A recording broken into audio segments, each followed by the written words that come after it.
வணக்கம் நண்பர்களே, இன்றைக்கி நம்ம என்ன பார்க்க போகிறோம்னு பார்த்தீங்கன்னா சட்னி ரெசிபி தான் பார்க்க போகிறோம். தேங்காய் பொட்டுக்கடலை வச்சு ஒரு சட்னி தான் இது. நிறைய பேர் நம்ம எல்லாருமே பண்ணுவோம். இருந்தாலும் என்னோடய ஸ்டைலில் நான் பண்ணியிருக்கேன். எப்படி இருக்குன்னு பார்க்கலாம் வாங்க. இது எல்லாமே உங்களுக்கு எவ்வளோ தேவையோ அந்தளவுக்கு நீங்கள் பொருட்கள் எடுத்துக்கோங்க. தேங்காய், பச்சை மிளகா, சின்ன துண்டு இஞ்சி, வேர்க்கடலை, பொட்டுக்கடலை, அப்புறம் கொஞ்சமாக கொத்தமல்லி தழை, கொஞ்சமாக கருவேப்பிலை எடுத்திருக்கேன். புதினா இருந்தால் புதினா கூட நீங்கள் சேர்த்துக்கலாம். கொஞ்சமாக புளி, உப்பு இதை சேர்த்து ரொம்ப மையாக அரைக்க வேண்டாம். கொஞ்சம் குருணையாக இருக்கும் இல்லையா, அது மாதிரி அரைச்சிட்டு வந்துக்கோங்க. அரைச்சிட்டு வந்து தேவையான அளவுக்கு தண்ணி கலந்து வச்சுக்கோங்க. இப்போ இதுக்கு ஒரு தாளிப்பு கொடுத்துடலாம்.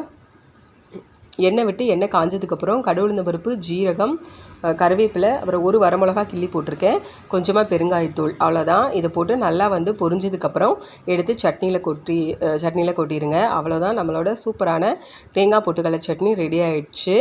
சுட சுட இட்லி வச்சு இதை கொஞ்சம் நிறையா ஊற்றி தொட்டு சாப்பிட்டோம்னா அவ்வளோ டேஸ்ட்டாக இருக்கும்.